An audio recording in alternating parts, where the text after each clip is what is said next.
keluarga besar miskin semuanya. Terus saya menikah dengan orang, saya Jawa miskin, menikah dengan Tionghoa yang cukup beradab. Jadi sebenarnya yang terjepit itu bukan kami, tapi saya. Aduh. Oke. Kan kadang nolong orang tua nggak masalah, membiayai anak sendiri. Yang bermasalah itu kan dengan pasangan yang tidak setuju gitu, betul. Atau yang tidak ikhlas gitu ya. Kita belum punya rumah gitu, kita belum punya mobil, kita belum punya apa gitu kan. Sandwich suka kan, Jonathan? Suka dong. Saya nggak suka. Kenapa? Kalau ditambahin generasi sandwich. Saya Bapak, salah satunya. Bapak generasi sandwich. Iya. Saya burger, Pak. Cemet dong saya ya. Bapak sih gemuk lumayan ya.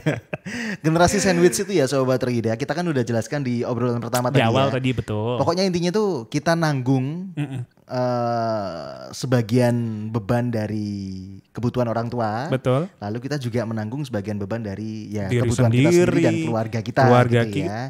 Betul. Kan gak gampang Sobat Roida. Kalau misalnya keuangannya gak cukup bisa gegeran. Kalau misalnya cukup pun baginya nanti juga bisa gegeran gitu ya sama pasangan. Wah cukup kebanyakan buat papa mama. Jangan. Hari ini kita topiknya adalah jadi generasi sandwich bagaimana mengatur keuangannya.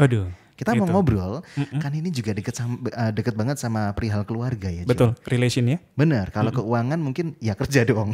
Kalau belum bisa ngatur keuangan, kerja. Semakin banyak kerja, kamu semakin gampang ngatur keuangan. Tapi kita akan bicara dengan praktisi keluarga. Wah, sudah lama sekali saya nggak ngobrol dengan beliau ya. Tapi kemarin saya WA, dibalas dan akhirnya kita ngobrol hari puji ini. Tuhan. Kita akan ngobrol bersama di Zoom. Jadi kalau Anda sudah dengerin di radio, langsung kunjungi di YouTube kami Bahtera Ida FM. Betul. Ada video kami dengan salah seorang yang luar biasa. Kita mau sapa dulu. Shalom Pastor Jarod Wijanarko. Halo Pastor. Halo, shalom. Shalom. Ya. Puji Tuhan. Terima kasih sudah sambung di Bahtera Ida FM. Pastor, gimana kabarnya Pastor Jarod? Baik? Luar biasa. Puji Tuhan. Yang terjadi luar biasa. Luar biasa. Jangan biasa di luar ya. Jangan. Harapan saya tuh ya Pastor, kalau misalnya kita zoom backgroundnya Pastor tuh Tamannya yang rumahnya Pastor itu yang bagus itu. Ini karena ada yang mau ditunjukin nih nanti nih. Wah, ada cerita. Luar biasa Pak Jarod. Udah disiapin nih. Tapi Pastor baru. Oke, Pastor Jarod kita hari ini bicara tentang generasi sandwich, bagaimana mengatur keuangannya. Tapi kalau misalnya kita mundur sedikit ya Joy ya, Pastor Jarod apakah juga termasuk generasi sandwich dulu di masa muda? Kalau boleh tahu? Dari pengertiannya ya, bukan soal waktu generasi kayak milenial, alpha, beta, tapi dari segi pengertiannya ya saya termasuk generasi yang terjepit atas ke bawah.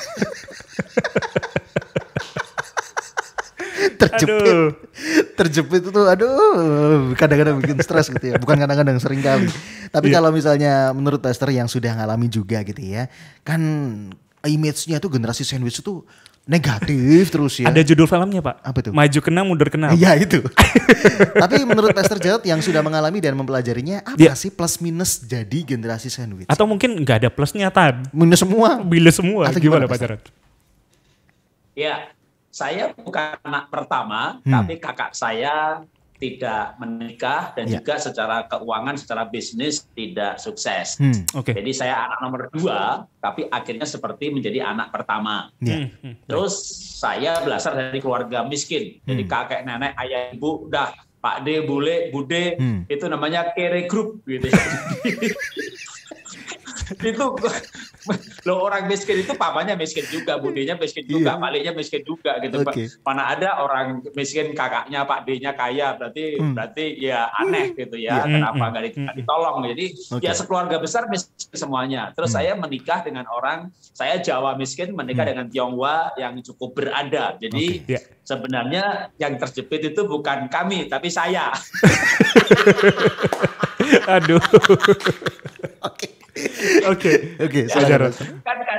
Kan kadang nolong orang tua nggak masalah, membiayai anak sendiri. Yang bermasalah itu kan dengan pasangan yang tidak setuju gitu betul. Atau yang tidak ikhlas gitu ya. Kita belum punya rumah gitu, kita belum punya mobil, kita belum punya apa gitu kan. Lalu maka menyiasatinya ya bagaimana kita memberi cinta kepada pasangan itu lebih, sehingga dia tidak cemburu dengan keluarga kita. Karena banyak orang Kristen ini cemburu itu bukan karena ada pil atau will selingkuhan gitu. Cemburu dengan pelayanan pasangan, cemburu dengan keluarga pasangan, cemburu dengan orang tua pasangan. Nah, cemburu karena jatah cintanya kurang. Nah, maka nomor satu cara mengatasinya adalah cintai pasangan lebih, beri prioritas lebih, beri pengertian lebih, berikan waktunya lebih, sampai akhirnya mereka mau sehati membantu orang tua. Kalau soal ke bawah ya, anak-anak kita kan itu nggak ada masalah. Generasi sandwich itu kan kepencet dari atas, bukan kalau dari bawah mah nggak kepencet. Dari bawah itu tanggung jawab. Gitu. Tapi dari atas ini yang repot. Nah, itu problem utamanya. Gimana bisa sehati dengan pasangan. Itu selesai, sebenarnya selesai. Baik, seperti itu ya. Jadi minusnya itu ya, itu rasa cemburu itu bisa timbul. Benar. Gitu kan. Plusnya ya kita bisa membantu orang tua. Benar, seperti itu ya. Tapi kalau sepengalamannya Pastor Jarod lagi deh, apa sih dampak positif? Oh, ini saya benar-benar sekuat sekarang gara-gara saya dulunya jadi generasi atau mungkin sandwich. Gini deh, ada gitu kalimat yang bisa muncul. Saya bersyukur saya jadi generasi sandwich. Nah, apa yang Pastor Jarod syukuri ketika jadi generasi sandwich? Saya kan ya, kalau saya punya prinsip hidup prinsip hidup yang firman Tuhan ajarkan dalam kitab Maleakhi. Maleakhi pasal 1 bangsa Israel nggak diberkati. Maleakhi pasal 2 itu teguran terhadap pernikahan. Maleakhi pasal 3 teguran terhadap persembahan. Tapi pasal 4 itu kan orang tua anak. Di mana Maleakhi berkata, kalau anak nggak hormat orang tua atau hati bapak nggak kembali anak, dibalik juga anak nggak kepada orang tua, aku akan datang memukul bumi sehingga musnah. Nah, itu terjemahan dari bahasa Inggrisnya, let's I come and strike the earth with a curse. Jadi kalau anak nggak hormat orang tua, hatinya nggak mengasihi orang tua, aku datang pukul tanah dengan kutuk. Kutuk seperti yang terjadi pada Maleakhi pasal 1, yaitu kutuk ekonomi. Dengan kata lain, kalau anak itu nggak mengabdi, nggak menghormati orang tua, Tuhan akan pukul ekonominya, nggak akan diberkati. Jadi menurut saya Maleakhi itu Tionghoa banget, atau Tionghoa itu Maleakhi banget gitu. Di mana hormat orang tua, mengabdi orang tua itu penting sekali. Nah, saya menganggap justru adalah sebuah kesempatan bagi saya. Kalau saya mengabdi kepada orang tua, tentu dibalik Tuhan akan datang dan berkati tanah saya. Nah, itu tahun 90, saya tahun 90 kan merantau ke Jakarta, tinggal di rumah bedeng, lalu ukurannya cuma 6 kali 6 meter persegi, hidup dari bawah. Dan kalau sekarang saya bisa punya taman yang luas, gitu ya, rumah yang gede. Tadi kalau mau lihat, saya pindah sebentar ya. Waduh, dipindah nih. Ini khusus yang YouTube ya? Khusus yang YouTube ya? Sama Pastor Jarod nih, diliatin nih. Wow. Ini halamannya cukup luas, ya 1.500 meter, dan ini di Jakarta. Jadi ini taman yang pernah menang lomba juara ASRI, Bintaro Jaya, nomor 1 4 kali berturut-turut. Gitu. Nah, luar biasa. Saya percaya bahwa ini adalah karena berkat Tuhan. Amin. Karena berkat Tuhan. Lalu di tengah pandemi ini, nah saya pindah ke sini, mau ada yang ditunjukin sedikit. Apa itu, Pak? Silakan. Teaser lagi deh. Kenapa saya di ruangan ini, gitu ya. Saya taruh dulu tripodnya biar lebih stabil. Sip. Itu saya puter. Nah, itu ada lukisan kuda 2. Lalu ada lagi di sana lukisan yang satu kura-kura. Terus balik ke background saya itu lukisan Labuan Bajo. Di sebelahnya ada lukisan Tuhan Yesus lagi mendoakan. Itu lagi dibuat. Terus yang lagi dikerjakan juga itu ada 5 lukisan dijadikan belum jadi. Itu lukisan bunga. Luar biasa. Nah, ceritanya nih. Tahun 2019 usaha saya Iva Dasyat bangkrut. Lalu sekolah animasi tutup. Saya bikin lembaga sertifikasi profesi animasi karena pandemi juga nggak jalan. Lalu sekolah Happy Holy Kid karena sekolah dari rumah. Kalau SMA atau universitas sekolah di rumah ya tetap sekolah. Tapi kan sekolah saya itu kan hidup dan TK. Nah itu. Jadi begitu sekolah dari rumah, murid barunya nggak ada. Iya sih. Betul. Jadi rugi juga. Jadi ini usahanya sedang hancur semuanya. Tapi puji Tuhan ya, ini juga saya percaya karena saya selama orang tua masih hidup, saya tidak pernah tidak untuk menolong mereka. Wow. Yes. Wow. Jadi menghormati orang tua, mengabdi orang tua, sehingga ketika usaha hanteman macam-macam. Pertama yang IVA itu retail itu kan tutup karena dihantam oleh digital platform ya. Tapi yang sekolah karena pandemi. Lalu yang sertifikasi juga. Tapi saya ini punya bakat melukis. Semua itu lukisan saya. Nah, era yang lagi susah seperti ini, jual produk pokok aja susah, gimana jual lukisan. Tapi saya mau kasih tahu, setiap minggu saya laku 1 loh. Wow. Puji Tuhan. Puji Tuhan. Dan itu saya percaya karena berkat Tuhan. Jadi menurut saya, anggap sebagai kesempatan kalau kita itu harus menolong orang tua. Jadi dari kita pribadi adalah sikap kita pribadi seperti itu. Kalau kita sendiri sudah menganggap sebagai beban, ya itu repot. Tapi kalau kita itu menganggap sebagai kesempatan untuk diberkati Tuhan, untuk mengabdi kepada orang tua, kalau mengabdi orang tua, apapun yang kita lakukan, ya kalau ada bukan tanpa masalah, saya ada tutup juga usahanya, bangkrut juga, tapi jalan keluar gitu. Jadi itu kalau kita mengabdi kepada orang tua. Nah, kalau sikap kita sudah seperti itu, maka mengajak pasangan sehati itu akan lebih mudah. Tapi paling nggak kitanya sendiri nggak merasa bahwa ini aduh nasib ya punya orang tua kere. Jadi harus punya beban gitu ya. Bukan nasib sih. Itu pilihan Tuhan menaruh kita lahir di mana, dan itu adalah kesempatan dan pasti dua-duanya kekuatan dan pasti ada jalan keluar. Saya benar-benar mengalami sebenarnya pencobaan yang luar biasa berturut-turut dalam 2-3 tahun terakhir ini, sebelum COVID dan setelah COVID, karena beberapa usaha boleh katakan hancur semuanya. Dan di usia 58 ini saya harus memulai sebuah profesi baru. Tapi ya kalau untungnya ya sebagai generasi Sandwich sudah lewat. Arti orang tua saya dua-duanya sudah nggak ada, dan adik-adik saya sudah mentak semuanya. Dulu ya waktu adik saya masih kuliah, saya bantu adik saya juga. Bahkan waktu adik saya nggak punya pekerjaan, bahkan kalau mau bicara jujur, mungkin saya pernah di episode sebelumnya, adik saya kan ada satu yang pernah terkena narkoba. Ya saya yang menangani, bantu ngasih pekerjaan, dikasih modalnya habis, kasih satu set alat-alat fitness center malah dijual sebagai besi kiloan. Nolongnya itu tidak kira-kira, dalam arti menolong pun dengan risiko. Tapi dari dalam ini ada niat, ada passion, ada justru ini kesempatan, dan singkat cerita ya semuanya akhirnya diberkati. Adik-adik saya pulih semuanya, yang narkoba pulih. Jadi paling enggak untuk kalau sandwich itu kan kejepit atas bawah gitu ya atasnya udah lewat selesai. Generasi pizza berarti dia. Pizza sekarang. Ganti pizza ya Pastor. Sekarang udah merdeka. Kita yang belum. Kita berjuang. Merdekanya juga karena saya punya 3 anak. Tiga-tiganya sekarang bekerja semuanya. Puji Tuhan.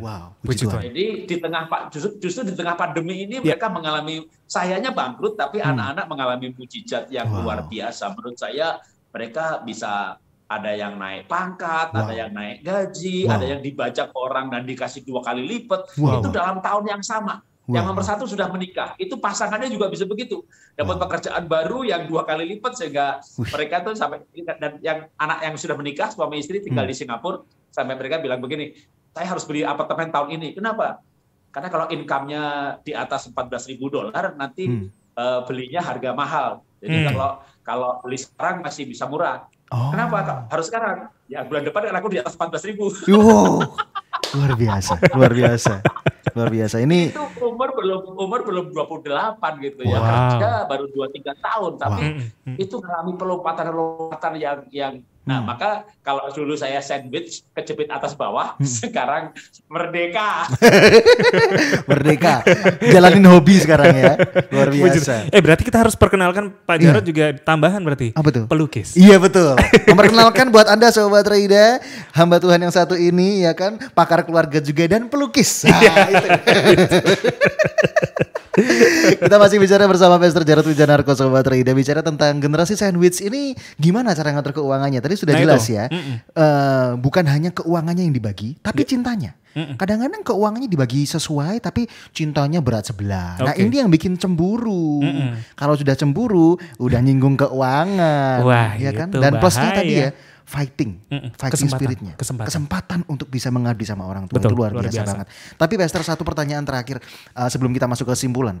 Gimana ketika kita nih sudah berusaha lepas dari generasi sandwich, lalu gimana soal nasib anak kita? Bagaimana kita sebagai orang tua itu bikin anak kita supaya nggak jadi generasi sandwich? Kan kasihan banget tuh. Betul. Gimana Pastor langkah-langkah kita sebagai orang tua supaya anakku ini jangan sampai generasi sandwich. Jangan ikut seperti kita lah istilahnya. Gimana Pastor, silakan. Ya, jangan sampai kita ini membebani mereka gitu kan. Saya kan hampir-hampir nih dengan bangkrutnya perusahaan saya ini kan hampir-hampir jadi beban. Iya. Saya pengen kalau saya tidak menyangka akan bangkrut ya. Perusahaan saya yang namanya IFA Dasyat, kami pegawai 250 orang. Wow. Kami punya stokis di 200 kabupaten. Kami multi produk. Jadi ada kosmetik, ada cookware, ada fashion, ada kalau IFA Dasyat itulah usaha yang saya rintis tahun 92. Dan kami punya omset udah 40 lebih per bulan ya, miliaran. Jadi kami berpikir dulu saya bisa pensiun di New Zealand atau di apa namanya Swiss dengan pegawai 250 itu operasional bulanan kami itu di atas 2,5 miliar. Karena omset kami ya jauh di atasnya gitu. Jadi nggak pikir bahwa akan bangkrut. Tapi ketika dimulai dengan milenial kills everything, dalam arti milenials itu adalah digitalisasi terlalu cepat, shifting ekonomi, kami mulai goyah dengan COVID. Itu bukan milenial kill everything, COVID kills everything, betul-betul habis. Jadi betul-betul kami tidak nyangka akan bangkrut. Bisnis yang multi produk. Terus masih ada orang bilang begini, Pak Jarod mah enak punya bisnis lagi, satu lagi sekolah yang sustainable. Ya, sekolah itu sustainable sebelum COVID datang. Begitu COVID datang, sekolah di rumah, sekolah kami playgroup dan TK, maka tahun lalu TKA, TKB, playgroup. TKB-nya lulus, TKA jadi TKB, playgroup naik TKA. Tahun ini TKB-nya lulus, TKA jadi TKB, grupnya nggak ada. Jadi tahun lalu tuh kalau muridnya katakanlah 60, tinggal 40. Sekarang tahun ini lulus lagi 20, tinggal 20. Murid 40 aja, 2/3 itu sudah rugi tiap bulan, nombokin dikit-dikit. Jadi kalau ini pandemi nggak segera selesai, kami 66 cabang bisa tutup semuanya. Dan sudah 1 tahun 12 bulan ini, kami sudah nombokin tiap bulan. Sementara perusahaan utamanya IFA tutup. Jadi saya sempat berpikir nih, apa saya akan membuat anak saya sandwich gitu. Karena di usia 56 tahun ini bangkrut gitu loh. Kan ini kita nggak pengen jadi beban. Tapi ketika keadaan bangkrut, ini kan banyak gara-gara pandemi ini kan banyak orang tua kehilangan pekerjaan, PHK, usahanya tutup. Kita nggak pengen jadi beban buat anak-anak.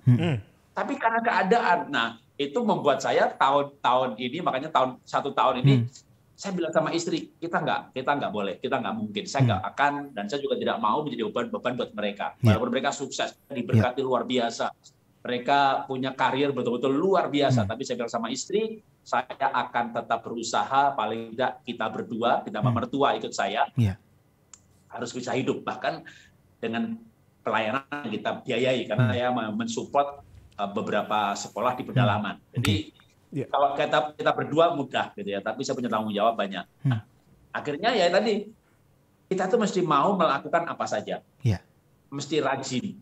Lalu naik kelas itu gampang, tapi turun kelas itu susah kan? Kita biasa per puluhan aja bisa ratusan juta. Tiba-tiba 1 bulan nyari 10 juta aja susah. Ini kan tidak mudah. Lalu bilang sama istri, ya kita harus hidup mulai lagi turun kelas. Iya. Ya, jadi sampai kita beli kopi online aja yang 15.000, saya bilang sama istri enggak usah. Kita beli kopi tubruk itu di Indomaret 1 bungkus 15.000 bisa 10 gelas.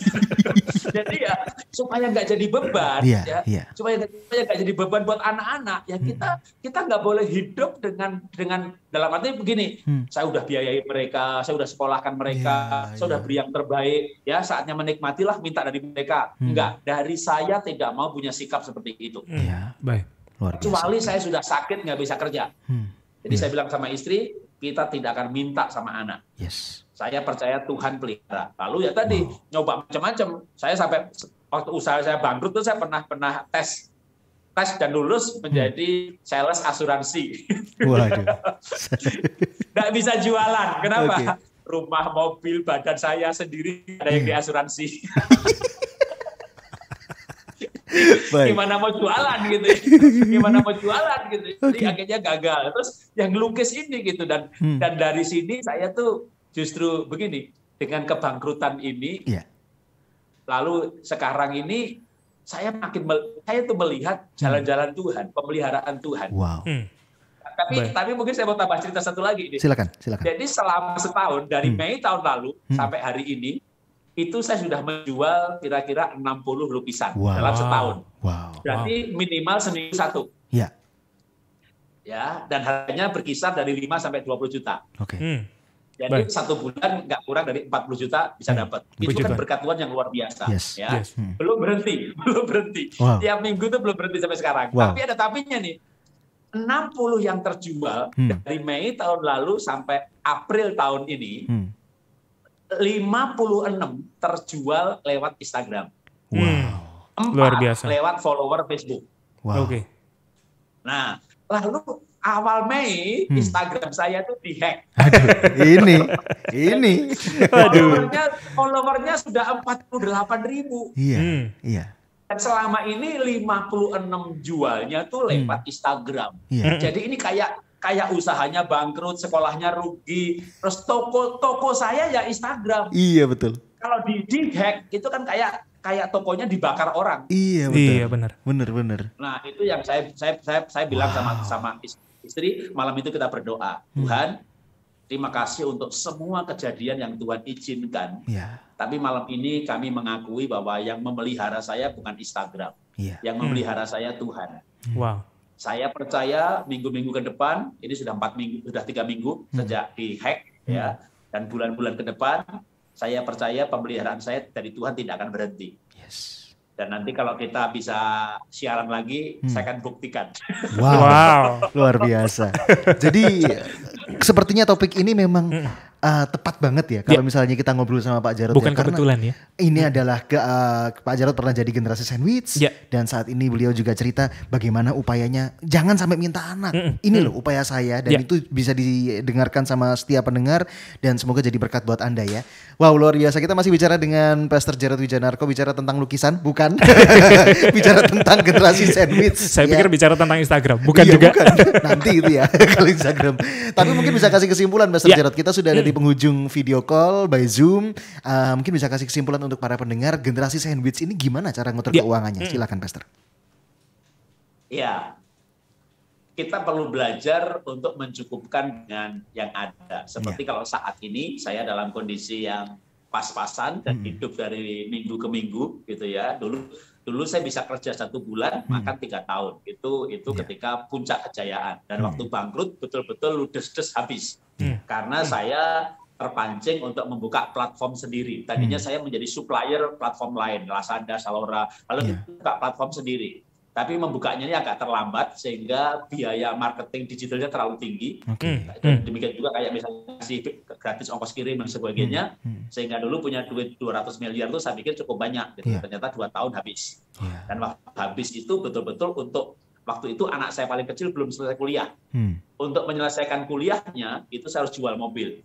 Jadi akhirnya ketika saya masuk pandemi itu bangkrut itu dalam kondisi betul-betul tidak punya saldo. Istri saya itu cincin kalung emas udah habis semuanya.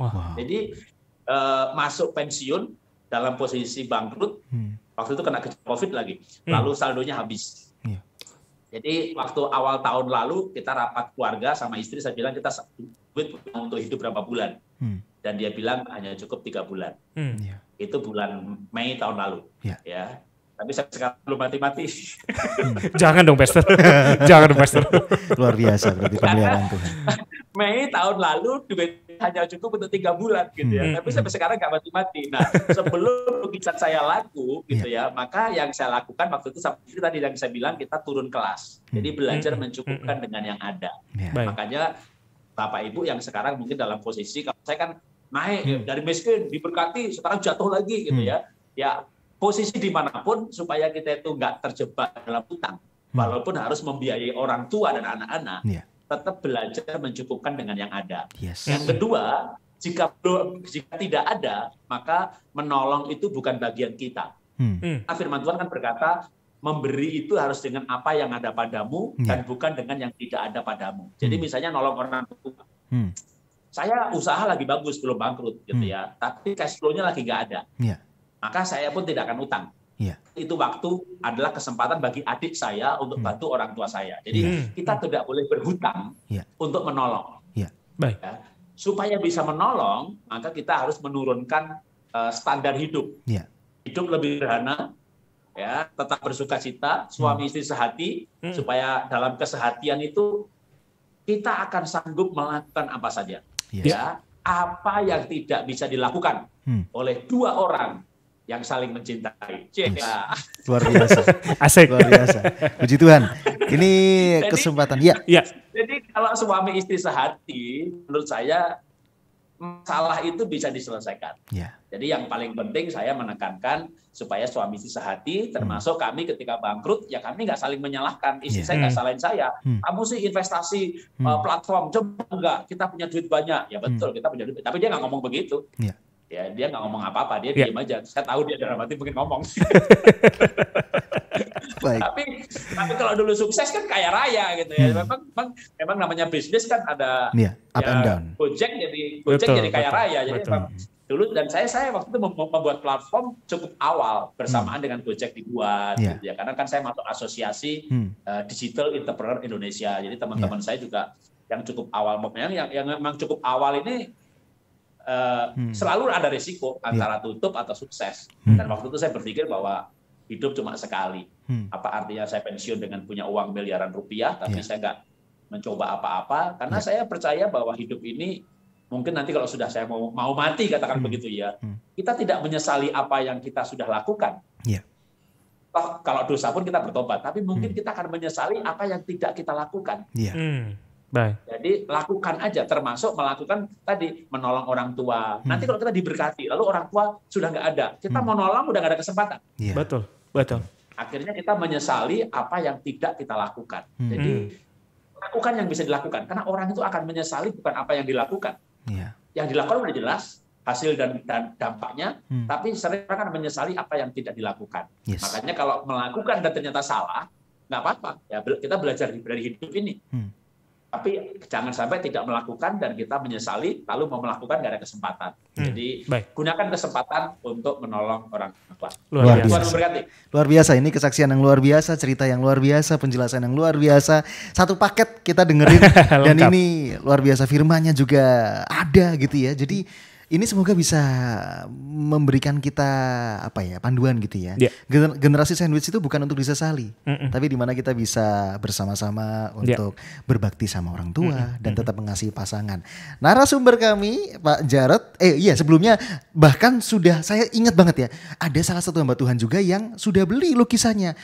Pak Roni Daud Simeon. Betul ya Pak Jarod ya? Diposting lagi di Instagramnya. Ini ya kan? Luar biasa saya lihat. Iya benar. Jadi bantuan dari teman-teman untuk ini loh diposting, karena lukisannya juga bagus banget. Mungkin gitu ada sobat baterai dia yang tanya, Tan, saya juga mau dong belinya. Di mana nih? Saya mau kasih tahu Instagramnya ya sobat baterai. Baru. Ini lukisannya juga difoto, terus juga ada banyak kegiatan dari Pastor Jarod, ada banyak video-video inspirasi juga. Silakan Anda bisa langsung follow Instagram barunya Pastor Jarod. Jadi tolong didukung ya, ini masih Instagramnya masih baru, jadi silakan didukung. Di akun Instagram @ir_Jarod_Wijanarko @ir_Jarod_Wijanarko. di situ ya. Anda bisa langsung follow, dapatkan kegiatan keseharian dari Pastor Jarod beserta video-video inspirasi yang memberkati Anda. Tambah kalau mau tanya lukisan. Boleh, DM langsung ya. Pak Jarod nanti kalau ada yang DM dibales ya. Makasih banyak Pak Jarod sudah ngobrol bersama kami di hari ini dan semoga jadi berkat dan saya yakin jadi berkat. Kalau kita berdua generasi sandwich, kita aja diberkati, semoga juga pendengar diberkati.